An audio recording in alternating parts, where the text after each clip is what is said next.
कविता अपने माता पिता की बहुत लाडली थी। 3 बड़े भाइयों की बहन थी। कोई भी चीज़ मांगने पर उसी वक्त सामने हाजिर हो जाती। पूरे घर में रौब था उसका।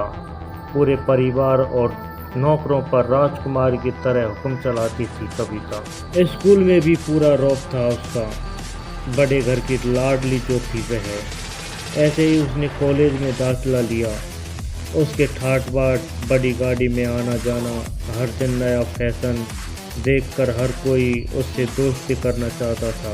थोड़े ही दिनों में उसके बहुत से दोस्त बन गए। पूरे कॉलेज में उसकी अपनी एक पहचान थी। इन दिनों उसके घर एक रिश्ता आया। खानदानी लोग थे और पापा की पुरानी जान पहचान थी उनके साथ। कविता के साथ कोई ज़बरदस्ती नहीं थी, पर कविता ने फिर भी हाँ कर दी, क्योंकि वह अपने परिवार से बहुत प्यार करती थी। वह जानती थी कि वे लोग उसका अच्छा ही सोचेंगे। लड़के का नाम राज था। राज काफ़ी पढ़ा लिखा था और समझदार लड़का था। ससुराल वाले भी बहुत अच्छे थे। ससुराल में कविता की जगह वैसी ही थी जैसी कि मायके में। कोई भी कार्य कविता की सलाह के बिना नहीं होता था। सबकी लाडली बहू बन गई थी वह। फिर उसके घर एक बेटे का जन्म हुआ। राहुल कविता को जान से प्यारा था। पोता पाकर ससुराल वाले तो फूले नहीं समाते थे। कविता कभी कभी सोचती थी कि उसकी किस्मत कितनी अच्छी है। उसका हर अपना उसे कितना प्यार करता है। चाहे जीवन में कैसा भी समय आए, मेरे अपने हमेशा मेरे साथ हैं। मैं कभी अकेली नहीं हो सकती। कितनी खुशकिस्मत हूँ मैं। पर शायद कविता की खुशियों को उसकी अपनी ही नज़र लग गई थी। एक दिन वह मायके जाने की जिद कर बैठी। राज को बहुत काम था, लेकिन वह फिर भी उसे लेकर गया। रास्ते में उसकी गाड़ी अन्य गाड़ी से टकरा गई। कविता, राज और राहुल बुरी तरह से जख्मी हो गए।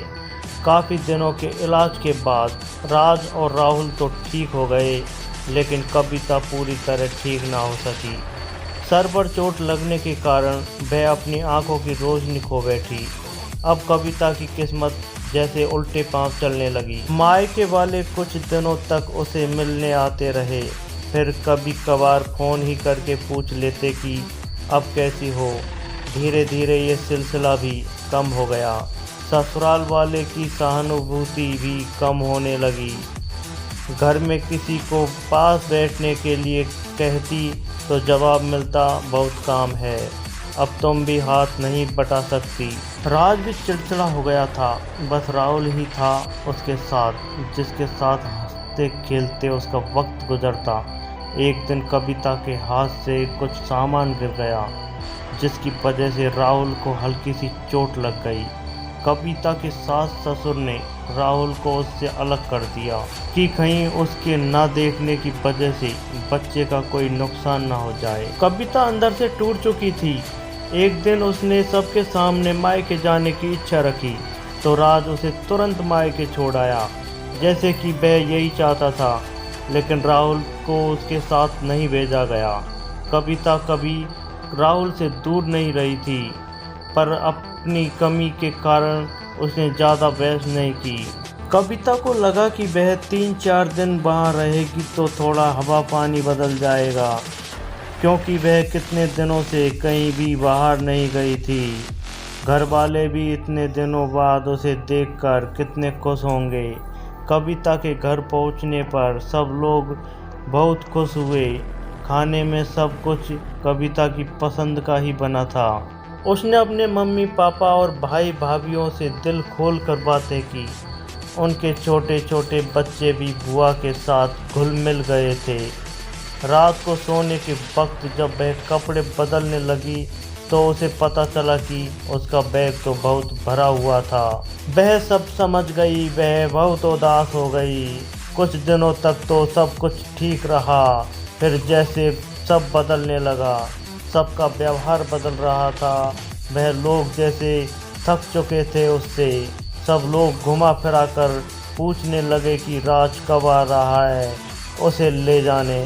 वह बहाना बना देती, जबकि वह जानती थी कि उस घर में अब उसके लिए कोई जगह नहीं। कविता से चलते वक्त कुछ न कुछ नुकसान हो जाता। थोड़ी बहुत टोका टोकी उसे सुनाई देती, वह टाल देती। एक दिन उसके हाथ से लगकर एक कीमती फूलदान टूट गया। छोटी भाभी ने बहुत हंगामा मचाया। कविता के माता पिता रोज रोज के झमेलों से तंग आ गए थे। उन्होंने राज को खुद से फ़ोन कर दिया। राज कविता को अपने घर ले गया।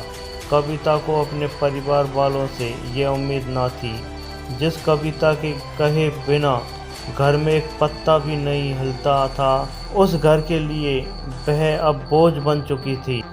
राज के साथ ससुराल आते वक्त वह बहुत खुश थी, क्योंकि वह अपने घर जा रही थी, अपने जिगर के टुकड़े राहुल के पास। परंतु यह खुशी भी कुछ पल की ही थी। सारा बंदोबस्त पहले ही किया हुआ था। कविता को सीधे ऊपर वाले कमरे में पहुंचा दिया गया। राहुल से दूर रहने की सख्त चेतावनी दी गई थी। एक कामवाली लता को उसकी जिम्मेदारी सौंपी गई, जो उसे खाने पहनने जैसी ज़रूरतों को ध्यान रखती। कविता ज़्यादातर चुप ही रहती।